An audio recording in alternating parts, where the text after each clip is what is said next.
ಸಾಧ್ಯವಿಲ್ಲ. ಇವತ್ತಿನ ರಾಜಕಾರ್ಯವನ್ನ ಮಹಾರಾಜ ಸೈಂಧವ ನಿಮ್ಮ ತಂಗಿ ಗಂಡ ರಾವಣನಾಗಿಬಿಟ್ಟ. ದ್ರೌಪದಿ ಸೀತೆಯಾಗಿದ್ದಾಳೆ. ರಾಮ ಬಾಹುಪರಾಕ್ರಮ ತೋರಿಸಿದಂತೇನೆ ಮುಂದೆ ನಿಮ್ಮ ಬಾಹುಪರಾಕ್ರಮ ಪ್ರದರ್ಶನವಾಗಬೇಕು. ಇನ್ನೇನು ಹೇಳಿ ಅಂತ ನೋಡ. ಧರ್ಮರಾಜನಿಗೆ ಅರ್ಥವಾಯ್ತು. ಭೀಮಾರ್ಜುನರಿಗೆ ಅಪ್ಪಣೆ ಮಾಡಿದ, ಹೊರಡಿ ಅಂತ.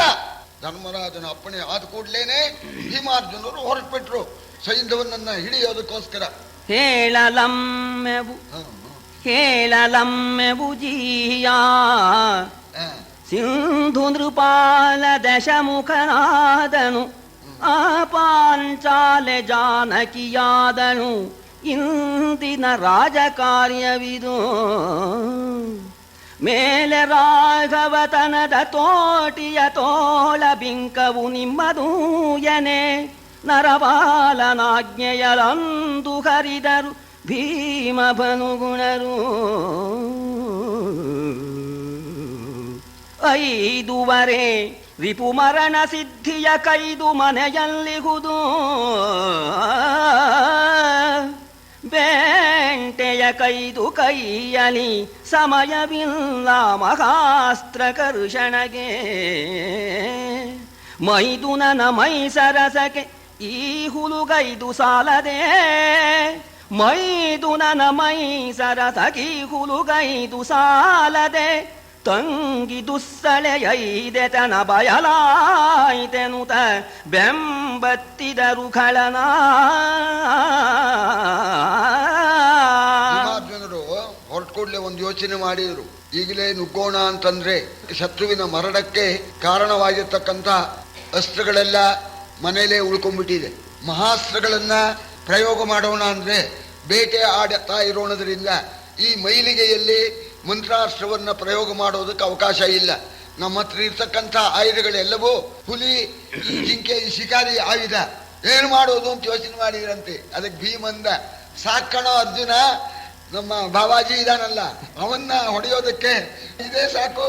ಆಯ್ತು, ತಂಗಿ ಐದೆ ತನ ಬಯಲಾಯ್ತು. ತಂಗಿ ಆ ಸೌಮಂಗಲ್ಯ ಮುತ್ತೈದೆ ತನ ಬಯಲಾಯ್ತು. ಇದೇ ಸಾಕು ನಮ್ಮ ಭಾವನ ಹೊಡೆಯೋಕೆ ಅಂತ, ಈ ನಾಯಿ ಹೊಡೆಯೋದಕ್ಕೆ ಬಣ್ಣದ ಕೋಲೆ ಅಂತ ಸಾಕಣ ಅಂತ ಇಬ್ರು ನುಗ್ಬಿಟ್ರು. ನುಗ್ತಾ ಇದ್ದಾರೆ.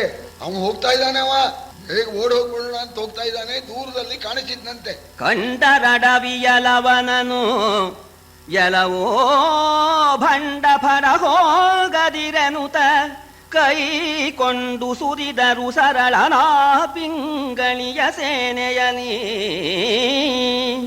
ಭಂಡರಿವದಿರು ತಾವು ಕಡುಹಿನ ಖಂಡೆಯದ ಸಿರಿವಂತರು. ಭಂಡರಿವದಿರು ತಾವು ಕಡುಹಿನ ಖಂಡೆಯದ ಸಿರಿವಂತರು.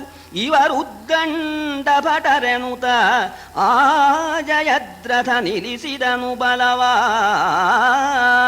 ದೂರದಲ್ಲಿ ಹೋಗ್ತಕ್ಕಂಥ ಸೈಂಧವನನ್ನ ನೋಡಿಬಿಟ್ಟು ಹೇಳ್ತಾ ಇದ್ದಾರೆ, ಎಲ್ಲವೋ ಭಂಡ, ಅಯೋಗ್ಯ, ನಿಲ್ಲೋ ಅಂತ ಕೂಗಿದ್ರಂತೆ. ನೋಡಿದ, ಓ ನಾವು ಭಂಡರು, ಇವರು ಒಳ್ಳೆ ವೀರರು, ನಮ್ಮನ್ನ ಭಂಡ್ರು ಅಂತ ಹೇಳಿ ಹೇಳ್ತಾ ಇದ್ದಾರೆ ಅಂತ ಹೇಳಿ ನೋಡಿದವನು ಆ ಕೂಡ್ಲೇನೆ ಯೋಚನೆ ಮಾಡಿದ, ಇವ್ರ ಕೈಗೆ ಸಿಕ್ಕಿದ್ರೆ ತಾನು ಬದುಕೋ ಹಾಗಿಲ್ಲ ಅಂತ ಹೇಳಿ.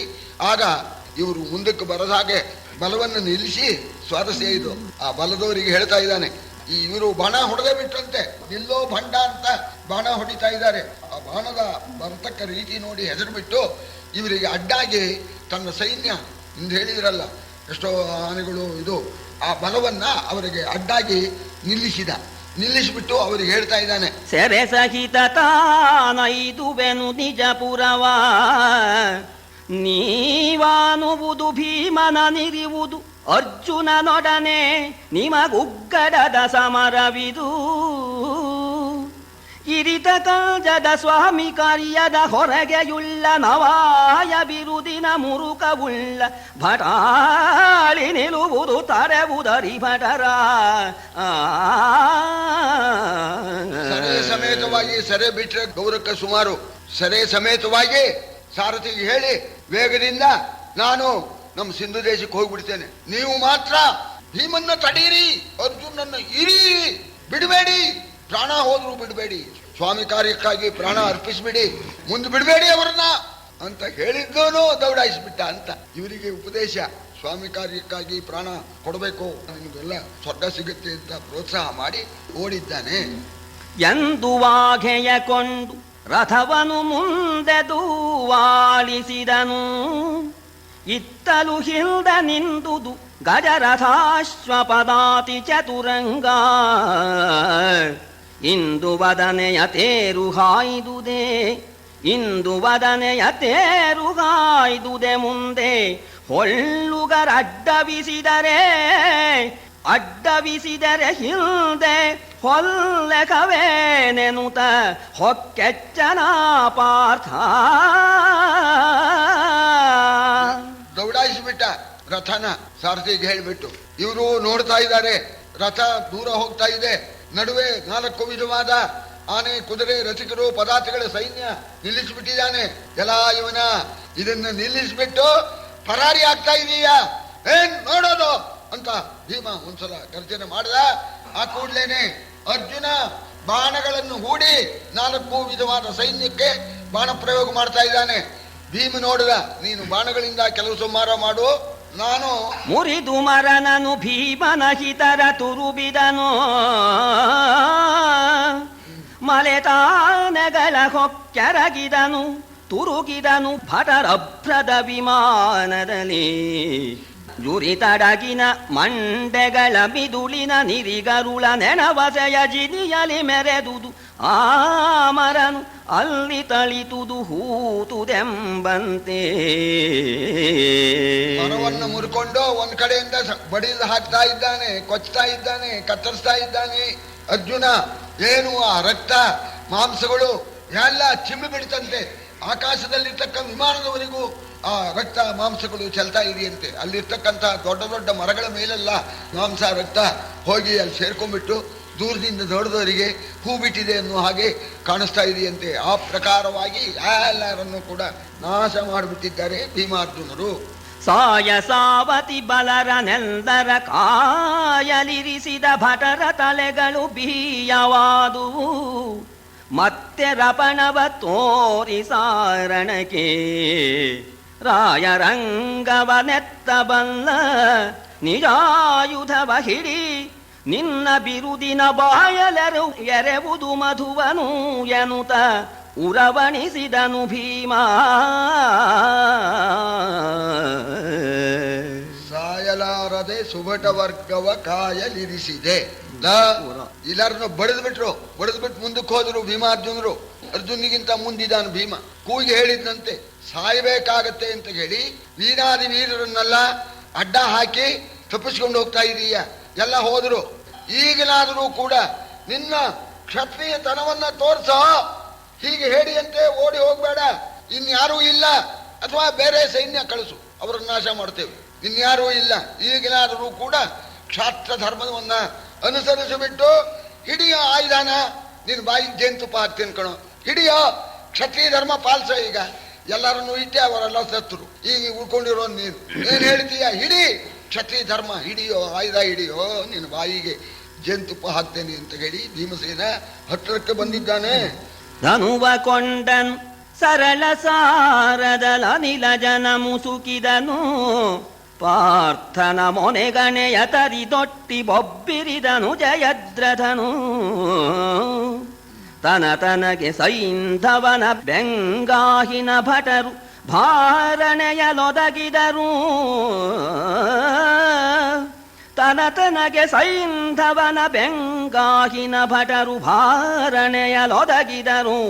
ಅನಿಬರನು ನಿಮಿಷಾರ್ಧದಲ್ಲಿ ನಿರ್ಣಯಿಸಿದನು ಪಾರ್ಥ. ಯಾವ ನಿರ್ವಾಹ ಇಲ್ಲದೆ ಹೋಯ್ತು. ಆಗ ಸೈಂಧವ ಬಿಲ್ಲನ್ನು ಕೈಯಲ್ಲಿ ತಗೊಂಡು ಬಾಣಗಳನ್ನ ಹೂಡಿ ಭೀಮನ ಮೇಲೆ ಬಾಣ ಪ್ರಯೋಗ ಮಾಡಿದ್ದಾನೆ. ಅರ್ಜುನನ ಬಾಣಗಳನ್ನು ಕತ್ತರಿಸಿ ಅರ್ಜುನನ ಮೇಲೂ ಕೂಡ ಬಾಣ ಪ್ರಯೋಗ ಮಾಡ್ತಾ ಸಿಂಹನಾದ ಮಾಡ್ತಾ ಇದ್ದಾನೆ. ಓ, ನಮ್ಮ ಮಹಾರಾಜ ಹೋಗ್ಬಿಡ್ತಾನೆ ಅಂತ ಇಲ್ಲಿ ಹತಶಿಷ್ಟವಾಗಿರ್ತಕ್ಕಂಥ ಸೈನ್ಯ ಇತ್ತಲ್ಲ, ಅದೆಲ್ಲ ಮತ್ತೆ ಓಡ್ ಬಂತು. ಅರ್ಜುನ ನಿಮಿಷ ಮಾತ್ರದಲ್ಲಿ ಆ ಬಂದು ನುಗ್ಗತಕ್ಕಂಥ ಸಮಸ್ತ ಸೈನ್ಯವನ್ನು ತನ್ನ ಬಾಣಗಳನ್ನು ಪ್ರಯೋಗ ಮಾಡಿ ಕತ್ತರಿಸಿ ಹಾಕಿದ. ಆಮೇಲೆ ಇವರು ದ್ರೌಪದಿಗೆ ಎಲ್ಲಿ ಗಾಬರಿಯಾಗಿದೆಯೋ ಅಂತ ಹೇಳಿ ಭೀಮಾರ್ಜುನರು ದ್ರೌಪದಿಗೆ ಹೇಳ್ತಾ ಇದ್ದಾರೆ. ಪಾಪ ಧೌಮ್ಯರು ನಡ್ಕೊಂಡು ಆ ರಥದ ಜೊತೆಯಲ್ಲಿ ಅಷ್ಟು ವೇಗದಿಂದ ಹೋದ್ರೆ ಇವರು ಜೊತೆಯಲ್ಲಿ ಹೋಗ್ತಾ ಇದ್ದಾರೆ. ಆಗ ದ್ರೌಪದಿಗೆ ಧೈರ್ಯ ಕೊಡ್ತಾ ಇದ್ದಾರೆ, ನಾವು ಬಂದಿದ್ದೇವೆ ಅಂತ ಭೀಮಾರ್ಜುನರು. ಅಂಜದಿರು ಕಮಲಾಕ್ಷಿ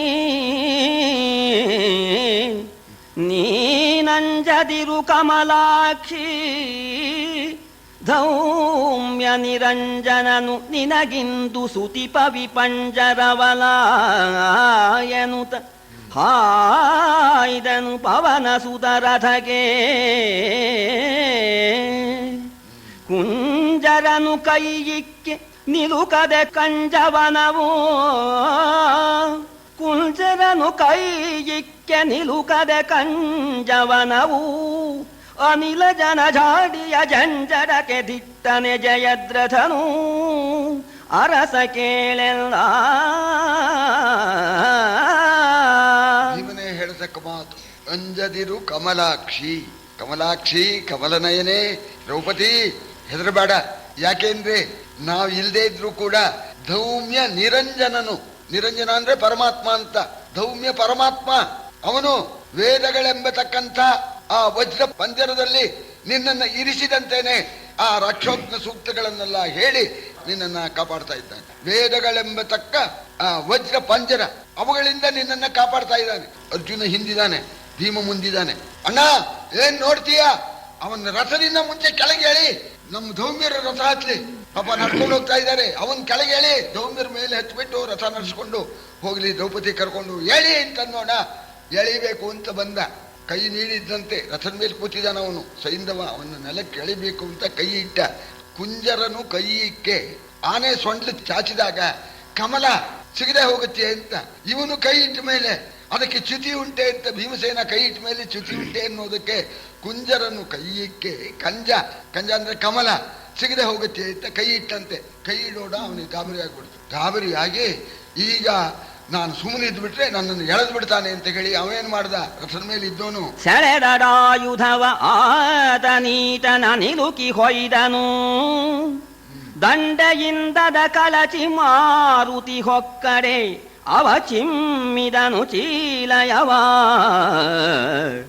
ಖಳನ ಬಾಹುವ ನೊರೆದು ತುರುಬಿಗೆ ನಿಲುಕಿ, ಖಳನ ಬಾಹುವ ನೊರೆದು ತುರುಬಿಗೆ ನಿಲುಕಿ ಕುಸುಬಿದನು. ಅವನ ಗೋಣಿನರಳಗ ಹೂಡಲು ಕಂಡನರ್ಜುನನು ಆವೃಕೋದರನ. ಆ ದೊಡ್ಡ ಕತ್ತಿ ಇತ್ತಲ್ಲ, ಅದರಿಂದ ಭೀಮನ್ ತಲೆಯನ್ನು ಕತ್ತರಿಸಿ ಬಿಡಬೇಕು ಅಂತ ಹೇಳಿ ಆ ಕತ್ತಿನೇ ಹೊಡೆದು ಬಿಟ್ಟಂತೆ ಭೀಮನ ಮೇಲೆ. ಭೀಮಸೇನ ತನ್ನ ಸಾಮರ್ಥ್ಯದಿಂದ ತನ್ನ ಉಪಾಯದಿಂದ ಆ ಕತ್ತಿ ಏಟನ್ನ ತಪ್ಪಿಸಿಕೊಂಡು ಮತ್ತೆ ಮುಂದೆ ಬಂದ್ಬಿಟ್ಟ. ಬಂದ್ಬಿಟ್ಟಲ್ಲ ಅಂತ ಹೇಳಿ ಆ ಸಣ್ಣ ಕಠಾರಿ ಇತ್ತಲ್ಲ, ಆ ಕಠಾರಿಯಿಂದ ಇರಿಯೋಕ್ ಹೋದಂತೆ ಅದನ್ನು ತಪ್ಪಿಸ್ಕೊಂಡ್ಬಿಟ್ಟು ಭೀಮಸೇನ ರಥ ಎತ್ತರದಲ್ಲಿದೆ, ಸ್ವಲ್ಪ ನೆಗೆದು ಬಿಟ್ಟು ಅವನ್ ಜುಟ್ಟು ಹಿಡಿದು ಎಳ್ಕೊಂಡ್ಬಿಡೋಣ. ಸೈಂಧವ ನೆಲಕ್ಕೆ ಬಿದ್ದ. ಆ ಕೂಡ್ಲೇನೆ ನನ್ನನ್ನ ಕಡಿಯೋದಕ್ಕೆ ನೀನು ಆಯುಧ ಪ್ರಯೋಗ ಮಾಡ್ತಾ ಇದೀಯಾ, ಈಗ ನಿನ್ನನ್ನು ಕತ್ತರಿಸಿ ಬಿಡ್ತೇನೆ ಅಂತ ಹೇಳಿ ಅವನು ಜುಟ್ಟಿಟ್ಕೊಂಡು ಕತ್ತಿ ಎತ್ತೇ ಬಿಟ್ಟ. ಅವಂದೇ ಕತ್ತಿ ಅವನು ಹೊಡೆದಿದ್ದಿತ್ತಲ್ಲ ತೆಗೆದು ಆ ಕತ್ತಿಯಿಂದ ಕತ್ತರಿಸ್ಬೇಕು ಅಂತ ಹೋಗ್ಬಿಟ್ಟ. ಅದನ್ನ ನೋಡ್ದ ಅರ್ಜುನ, ಹಿಂದಿದ್ದಾನೆ. ಭೀಮ ಮುಂದೆ ನುಗ್ಗಿ ಬಂದ್ಬಿಟ್ಟಿದ್ದಾನೆ. ಅರ್ಜುನ ಕೂಗಿ ಹೇಳ್ತಾ ಇದ್ದಾನೆ, ಭೀಮ ಬಿಡಿಸದಿರು ಇವನ ಗಂಟಲನು, ಈ ಮದಂಧನ ನೊಯ್ದು ಕೆಡಹುವ ಭೂಮಿ ಬದಿಯಂಘ್ರಿಯಲಿ ಕಾಯಲಿ ಮುನಿದು ಮೇಣ್ಕೊಲಲಿ. ತಾಮಸನ ಬಿಗಿಯನಲು ನಗುದುದ್ದಾಮನೆಂದನು, ಕೊಲುವೆನೆಂದೇ ಕಾಮಿಸಿದೆನೈ. ಈತನ ಕೊಲುವೆನೆಂದೇ ಕಾಮಿಸಿದೆನೈ ಪಾರ್ಥ, ಕೆಡದೆ ಎನ್ನ ಸಂಕಲ್ಪ, ಕೆಡದೆ ಎನ್ನ ಸಂಕಲ್ಪ. ಸಾವಧಾನ, ಇವನು ಕತ್ತಿಯನ್ನು ಪ್ರಯೋಗ ಮಾಡಬೇಡ, ಕತ್ತರಿಸಿ ಹೋಗ್ಬಿಡುತ್ತೆ. ನಮ್ಮ ಅಣ್ಣ ಹಿಡ್ಕೊಂಡು ಬರಬೇಕು ಅಂತ ಹೇಳಿದ್ದಾನೆ, ಅಷ್ಟು ಮಾತ್ರ ನಾವು ಪಾಲಿಸೋಣ. ತಪ್ಪಿಸೋದಕ್ಕೋಸ್ಕರ ಭೀಮ ದುಡುಕಿ ಬಿಡ್ತಾನ ಅನ್ನೋದಕ್ಕೆ ಅರ್ಜುನ ಬುದ್ಧಿವಂತಿಕೆಯಿಂದ ಮಾತಾಡ್ತಾನೆ. ಅಣ್ಣ ಹಿಡ್ಕೊಂಡು ಬಾ, ಎಳ್ಕೊಂಡು ಬಾ ಅಂತ ಹೇಳಿದ್ದಾನೆ. ಅಣ್ಣ ಹೇಳಿದ ಕೆಲಸ ನಾವು ಮಾಡೋಣ, ಮೇಲಿಂದ ಬೇಕಾಗಿಲ್ಲ, ಹೋಗಿ ಒಪ್ಪಿಸ್ಬಿಡೋಣ. ಅಣ್ಣನಿಗೆ ಇಷ್ಟ, ಅಣ್ಣ ಮನಸ್ಸು ಬಂದ್ರೆ ಇವನ್ನ ಕೊಲ್ಲಲಿ ಅಥವಾ ಬದುಕೊಳ್ಳಿ ಅಂತ ಅಣ್ಣ ಬಿಟ್ಬಿಡ್ಲಿ. ನಾವು ಮಾತ್ರ ಅಣ್ಣನ ಆಜ್ಞೆ ಮೀರಿದ ಕೆಲಸ ನಾವು ಮಾಡೋದು ಬೇಡ. ಹಿಡ್ಕೊಂಬಂದ್ವಿ ಅಂದ್ರೆ ಯಾಕೋ ಕತ್ತರಿಸಿದ್ವಿ ಅಂತ ನಾಳೆ ಅಣ್ಣ ಆಕ್ಷೇಪವನ್ನು ಮಾಡಿಬಿಟ್ಟ ಅಂತ ನೋಡ. ಆ ಅರ್ಜುನನ ಮಾತಿಗೆ ಭೀಮಣ್ಣ ಅಲ್ವೋ ಅರ್ಜುನ ಹೀಗನ್ಬಿಟ್ಟಿಲ್ಲೋ, ನಮ್ಮ ದ್ರೌಪದಿಯನ್ನ ನಾವು ಇಲ್ಲದಾಗ ಅಪಹರಿಸಿರ್ತಕ್ಕಂಥ ಇವನ್ನ ಕತ್ತರಿಸಿಯೇ ಬಿಡಬೇಕು ಅಂತ ನಾನು ಸಂಕಲ್ಪ ಮಾಡಿದ್ದೇನೆ. ಸಂಕಲ್ಪ ಕರ್ಮ ಮಾನಸಂ, ಈ ಸಂಕಲ್ಪಕ್ಕೆ ನಾನು ಹೇಗೆ ವಿಘ್ನವನ್ನು ತಂದುಕೊಳ್ಳಿ ಅಂತ ಕೇಳಿದ ಅರ್ಜುನ ಹತ್ರ. ಅದಕ್ಕೆ ಅರ್ಜುನ ಹೇಳ್ತಾನೆ, ನೆನೆಯದಿರು ಸಂಕಲ್ಪಹಾನಿಯನು ಅನುಚಿತಕ್ಕೆ ಮನ ತಾರದಿರು, ನೀನನುಚಿತಕ್ಕೆ ಮನ ತಾರದಿರು, ಮಾನಿನಿಗಿರಲಿ ರಥದಿಂದ ಕುನ್ನಿಯ ಕೆಡಹುಧಾರುಣಿಗೆ, ಮುನಿಪನೇರಲಿ ರಥದ ವಾಜಿಯನನುಗೊಳಿಸಿ ಸಾರಥ್ಯದಲ್ಲಿ ಬರಲಿ ಎನ್ನುತ್ತ ಭೀಮನ ಮನದ ಕತಿಯನು ಬಿಡಿಸಿದನು ಪಾರ್ಥ.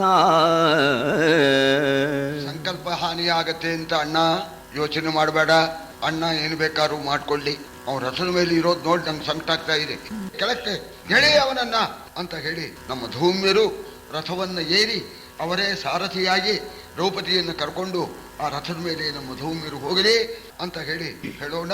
ಆಗ ಭೀಮನಿಗೆ ಸ್ವಲ್ಪ ಸಮಾಧಾನ ಆಗಲಿ ಅಂತ ದುಡುಕಬಾರ್ದು ಅಂತ ಈ ರೀತಿಯಾಗಿ ಭೀಮನಿಗೆ ಉಂಟಾಗಿರ್ತಕ್ಕಂಥ ಆ ಕೋಪವನ್ನ ಸ್ವಲ್ಪ ಸಮಾಧಾನಕ್ಕೆ ತಂದಿದ್ದಾನೆ ಅರ್ಜುನ.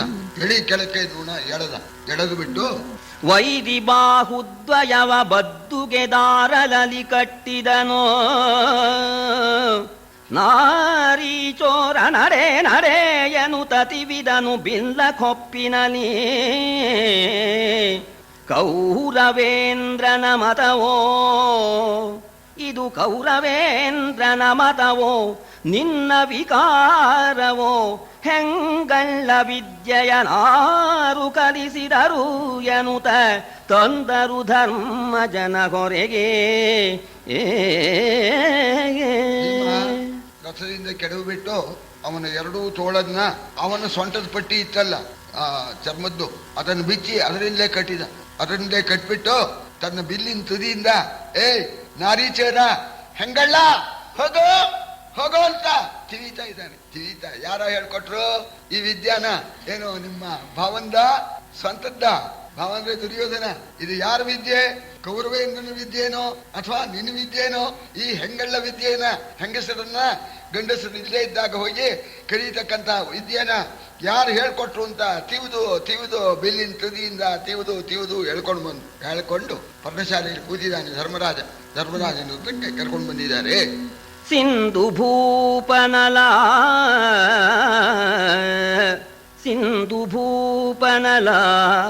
ಭುಜಾಗ್ರದ ಬಂಧನವ ಬಿಡು ಭೀಮ, ಶಿವ ನೊಂದನೈ ಸಿಂಧು ಭೂಪನು ನೊಂದನೈ, ನಿಷ್ಕರುಣಿಗಳು ನೀವೆಂದನವನೀಶ, ಕೊಂದು ಬಿಸುಡುವ ನೇಮ ಕಂದರ್ಪಾಂಧಕನನು ಕೊಂದು ಬಿಸುಡುವ ನೇಮ, ಇವನನುಳುಹುವಡೆ ತನಗಿಲ್ ನಿಂಧನವ ಮಾಡಿಸುವುದೈಸಲೇ ಎಂದನಾ ಭೀಮ. ಹೇಳ್ತಾ ಇದ್ದಾನೆ, ಏನ್ರೋ ಭೀಮಾರ್ಜುನರೇ ಏನ್ ಕೆಲಸ ಮಾಡ್ತಾ ಇದ್ದೀರಪ್ಪ, ನಿಮಗೆ ದಯಾ ಕನಿಕರ ಏನೂ ಇಲ್ವೇನಪ್ಪ? ನಮ್ಮ ತಂಗಿ ಗಂಡ ರಾಜಾದಿರಾಜ, ಸಿಂಧು ದೇಶದ ರಾಜ, ಪಾಪ ಎಷ್ಟು ನೋವಾಗ್ತಾ ಇದೆಯೋ, ತೋಳನ್ನು ಬಿಗಿದ್ಬಿಟ್ಟಿದ್ದೀರಲ್ಲ ಭೀಮಾ, ಸ್ವಲ್ಪ ಬಿಚ್ಚಪ್ಪ ನೀನು, ಪಾಪ ಎಷ್ಟು ನೋವಾಗ್ತಾ ಇದೆಯೋ ಅವನಿಗೆ, ಬಂಧನವನ್ನು ಬಿಚ್ಚು ಅಂದ. ಅದಕ್ಕೆ ಭೀಮ ಅರ್ಥ ಮಾಡ್ಕೊಂಡ, ಬಂಧನನೇ ಬಿಚ್ಚು ಮೇಲೆ ಕೊಲ್ಲೋದಕ್ಕೆ ಅವಕಾಶ ಕೊಡೋದಿಲ್ಲ ಅಂತ ಹೇಳಿ, ಅಣ್ಣ ನಾನು ಇವನನ್ನ ಕೊಲ್ಲಬೇಕು ಅಂತ ಹೇಳಿ ನಾನು ಸಂಕಲ್ಪ ಮಾಡಿದ್ದೇನೆ, ಈಗ ಅವನ್ನ ಬಿಟ್ಕೊಡ್ಬೇಕು ಅಂತಂದ್ಮೇಲೆ ಸಂಕಲ್ಪ ಹಾನಿ ಆಯ್ತು. ಸಂಕಲ್ಪ ಹಾನಿ ಆದ್ಮೇಲೆ ಆ ಮನುಷ್ಯ ಬದುಕಬಾರದು, ಅವನು ಸತ್ತು ಹೋಗ್ಬೇಕು. ಆದ್ರಿಂದ ನಿಮ್ಮ ಅಪ್ಪಣೆ ಆದ್ರೆ ಇವನ ಕಟ್ಟನ್ನು ಬಿಚ್ಚಿಬಿಡ್ತೀನಿ, ನನಗೆ ಚಿತೆ ಏರ್ಪಾಟ್ ಮಾಡಿಬಿಡಿ, ಅದಕ್ಕೆ ಬೆಂಕಿ ಹಚ್ಚಿಬಿಡಿ, ನಾನು ಸುಖವಾಗಿ ಅಗ್ನಿ ಪ್ರವೇಶ ಮಾಡಿಬಿಡ್ತೇನೆ, ನನ್ನ ಸಂಕಲ್ಪ ಭಂಗವಾಗಿ ಬಿಡುತ್ತೆ ಅಂತ ಹೇಳಿದ. ಆದರೂ ಧರ್ಮರಾಜ ಹೇಳ್ತಾ ಇದ್ದಾನೆ, ಹೌದು ಕೊಡಪ್ಪ, ಸಂಕಲ್ಪ ಭಂಗ ಇಂಥದ್ರಲ್ಲಿ ಬರೋದಿಲ್ಲ ಅಂತ, ಇಂಥ ಸಂಕಲ್ಪ ಮಾಡಿದ್ದೇ ತಪ್ಪು, ಸಂಕಲ್ಪ ಮಾಡಬೇಕಾದ್ರೆ ಸರಿಯಾದ ಸಂಕಲ್ಪ ಮಾಡಬೇಕು. ಸ್ವಲ್ಪ ವಿಚಾರ ಮಾಡಿ ನೋಡು, ಇವನನ್ನು ಕೊಂದರೆ ಆಗ್ತಕ್ಕಂಥ ಅನರ್ಥ ಏನಿದೆ ಸ್ವಲ್ಪ ನೋಡು ಅಂತ ಧರ್ಮರಾಜ ಹೇಳ್ತಾ ಇದ್ದಾನೆ.